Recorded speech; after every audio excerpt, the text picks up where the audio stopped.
का प्रभाव जागृत होता है। भगवान तो सबके हृदय में है, तो भगवान का प्रभाव जागृत होता है। जैसे वही बात आप जानते हैं, आप बोले तो उसका प्रभाव नहीं पड़ेगा, और इनके वाणी में भगवान जागृत हो चुके हैं, तो वही बात ये बोलेंगे तो हजारों लोगों के ऊपर प्रभाव पड़ जाएगा। तो उसमें बात भगवान के प्रभाव की है।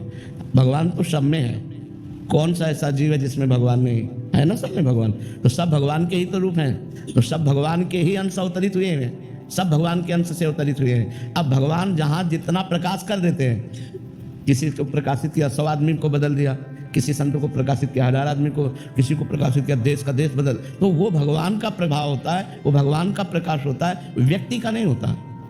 इस व्यक्ति का प्रभाव नहीं है, उस परमात्मा का प्रभाव है। वो चाहता है तो उस वाणी में बैठ करके जीव का मंगल कराने लगता है, वो चाहता है तो नाम का प्रकाश होने लगता है। क्या राधा नाम हम ही ने पहली बार लिया? क्या बहुतों ने लिया है, बहुतों ने गाया है, महिमा गाई है। अब उनको यहाँ से प्रकाशित करवाना है, तो जब बोला राधा तो करोड़ों लोग बोल रहे हैं राधा राधा, है ना। तो वो भगवान का प्रकाश है, वो भगवान का प्रभाव है, अवतार नहीं, अवतार नहीं, भगवान का प्रभाव। भगवान तो सब में, और भगवान जब अवतार लेते हैं तो अपनी अनंत शक्ति से लेते हैं। दुष्टों का संहार करना, भक्तों को सुख देना, प्रेममयी लीला करना, मतलब वर्षा कर देते हैं भगवान जब अवतार लेते हैं। घोर पापियों को भी भगवान परम पद देते हैं, बिना साधना के भी परम पद देते। अवतार एक अलग चीज़ है। अवतार का मतलब होता है स्वयं भगवान पधारे हैं। हम लोग सब भगवान के अंश हैं, तो जहाँ की जितना प्रकाश हुआ उतना प्रकाशित होने लगता है, तो उसी प्रकाश को लक्ष्य करके हम कहते हैं कि ये तो भगवान ही है, क्योंकि भगवान का प्रकाश हो रहा है। इस लेकिन भगवान नहीं है, वो भगवान का अंश है। भगवान तो जब अवतरित होंगे तो हाहाकार मच जाता है। देखो 6 दिन के थे, 6 कोस में जिसका शरीर पड़ा था, ऐसी पूतना को 6 दिन में मार दिया, नहीं मार दिया? अच्छा, अपने को कहा जाए कि 100 किलो अंगुली में उठाओ, तो इस छिंगुली अंगुली में भगवान ने 7 दिन 7 रात गिरिराज महाराज को धारण किया, एक पूरा संपूर्ण ब्रजमंडल की रक्षा की कि नहीं की? तो भगवान तो भगवान है, हम सब भगवान के अंश हैं। अब अंश में जहां जितना प्रकाशित हुआ तो हम लोग उस प्रकाश को देखकर बोलते हैं कि ऐसी क्षमता मनुष्य में नहीं होती, ये तो साक्षात भगवान है। उस प्रकाश को देख करके, पर वो साक्षात भगवान नहीं है, भगवान तो साक्षात कुछ और है, हम सब भगवान के अंश हैं। अब वो अंश का भाव शरीर को लेकर है, शरीर का राग हट जाए तो भगवान नहीं है उसमें, और कोई थोड़ी बैठा हुआ है, वही बैठे। गंगा जल का अंश चम्मच में आया तो हम गंगा जल तो कहेंगे उसे, टैंकर में आया तो गंगा जल कहेंगे, लेकिन टैंकर और चम्मच वाले गंगा जल में अंतर होगा। चम्मच वाले में डुबकी नहीं लगा सकते, टैंकर वाले में डुबकी लगा सकते हैं। यद्यपि गंगा जल से अलग हुआ है पर उसमें अधिक मात्रा है। ऐसे ही अंश में अलग अलग प्रभाव होते हैं कि अब एक अंश है भगवान के बड़े बड़े ऋषि मुनि जो आकाशचारी हैं, और हम उछले तो धम्म से गिर पड़ेंगे, और वो आकाश में भी चल रहे हैं, तो अंश वो भी है भगवान के।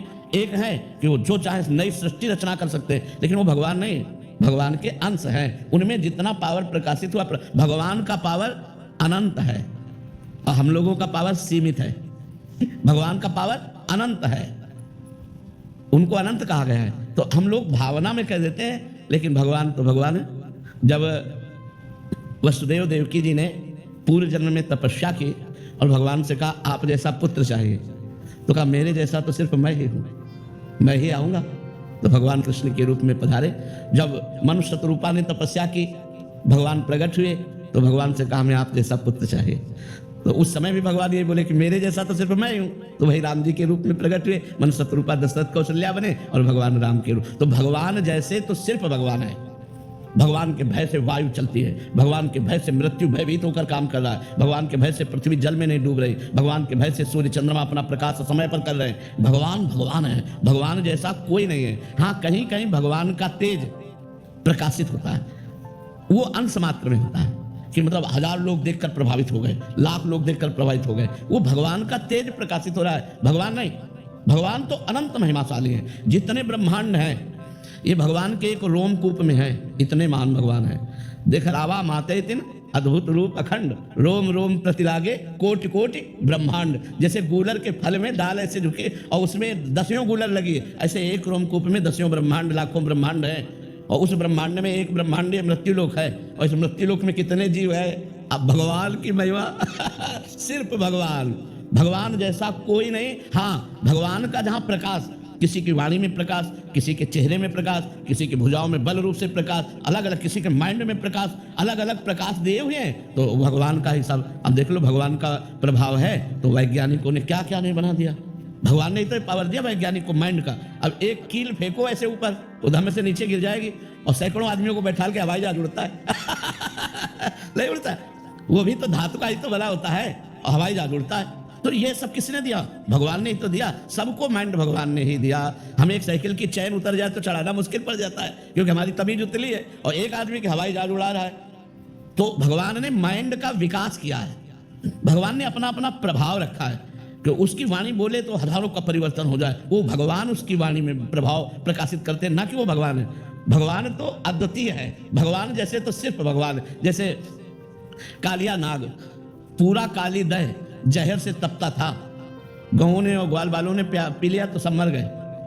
भगवान ने उसी काली दह के जहरीले पानी में कूदकर सैकड़ों फण वाले काली नाग को रौंद डाला, उसके फणों पर चढ़कर नाचा, उसने डसा। भगवान को क्या फर्क पड़ा? कुछ नहीं पड़ा। आखिरकार वो चरणों में गिर करके रमणक द्वीप में आज भी वास करता है। तो विचार करो, भगवान की समानता, भगवान की समानता कौन कर सकता है?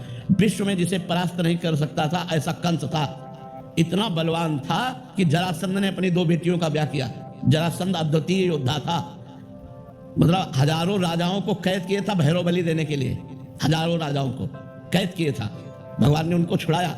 तो कंस को भगवान ने बाल पकड़ के घसीटा, 11 वर्ष की अवस्था थी, बाल पकड़ के घसीटा, मंच पे पटक दिया, ऊपर कूदे, मर गया जान से।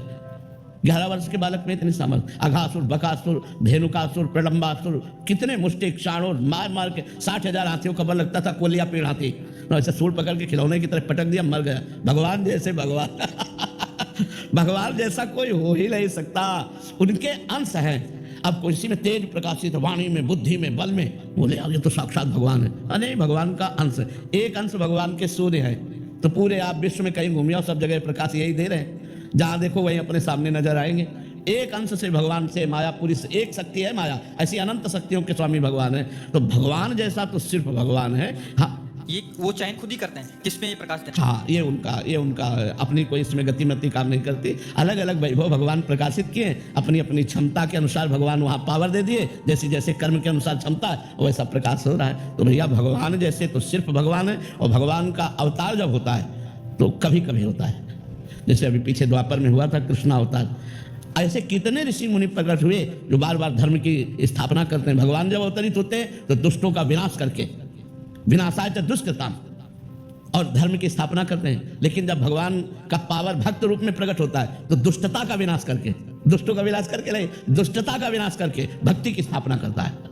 तो भगवान से भी श्रेष्ठ माना गया भगवान का भक्त, क्योंकि भगवान तो सीधे दुष्ट का विनाश कर दिए, और वो दुष्ट का विनाश नहीं किए, बड़े बड़े दुष्टों की दुष्टता का विनाश करके उनको साधु बना दिया, उनको भक्त बना दिया। इसलिए मोरे मन प्रभु से विश्वासा, राम ते अधिक राम कर दासा। क्योंकि भगवान का भक्त कृपा करके मारा नहीं, उसकी दुष्टता को मार दिया और महात्मा बना दिया। जी जी, स्वयं प्रकाशित होती है या आप सहचर्य को भेजेंगे जिससे प्रकाश हो? देखो, न सहचरी आई है और न श्री जी स्वयं आई है। श्री जी की कृपा दृष्टि हुई है। अभी श्री जी का महात्म तो ये तो उनका महात्म सुना रहे लालजू का, और ऐसे लालजू जिनके चरणों में मुकुट रखते हैं वो हमारी महारानी जो है। श्री जी की कृपा दृष्टि, कृपा कोर मात्र होने से ये प्रभाव है। ये श्री जी की कृपा कोर का प्रभाव है। श्री जी कृपा कोर कर दिए, जरा सी प्रभाव ही प्रभाव दिखाए। श्री जी की सहचरी आई हरिदास जी के रूप में, श्री जी की सहचरी आई हरिराम व्यास जी के रूप में, श्री जी की सहचरी आई हरिवंश महाप्रभु के रूप, ये सहचरी आई। और जब श्री जी पधारती है तो फिर लुटता है, रिद्धियाँ सिद्धियाँ सब मारी घूमती गलियों में, बरसाने में रिद्धियाँ सिद्धियाँ, भक्ति सब नृत्य करती, क्योंकि महारानी जो पधारी आज भी है। पर वो दृष्टि हमारी नहीं, इसलिए हम देख नहीं पाते। महारानी जो तो अब ये सबसे अलग बात है। आगम निगम पुराण अगोचर, आगम निगम पुराण सब चर्चा बंद। जब लाडली जी की बात आएगी तो बहुत वो अलग होगी, वो अलग बात होगी। बहुत ऊंचा प्रकाश होगा। अरे उनको जो लालजू को अधीन किए हुए हैं, आप सोचो, जाके अधीन सदाई सांवरो या ब्रज को सिरताज, हमारे माई श्यामाजू को राज। तो ये ब्रज क्षेत्र है, ये वृंदावन धाम है, महारानी का घर है। महारानी का देखो यहाँ का जैसा प्रभाव कहीं आप नहीं देखोगे। यहाँ एक अलौकिक आकर्षण है, एक अलौकिक आनंद है, एक अलौकिकता है, नहीं है। अच्छा, यहाँ का जो वासी है, चाहे जहाँ वो सीमा के बाहर निकलेगा तो उसके प्राण व्याकुल हो जाएंगे। भैया हम बरसाने के बिना नहीं रह सकते, हम वृंदावन के बिना नहीं रह सकते, हम ऐसे, मतलब कुछ है ऐसा, कहा नहीं जा सकता, पर जो हमारे हृदय को पकड़ लिया है, अब हम जी नहीं सकते। अब हम राधा नाम के बिना जी नहीं सकते, वृंदावन धाम के बिना जी नहीं सकते।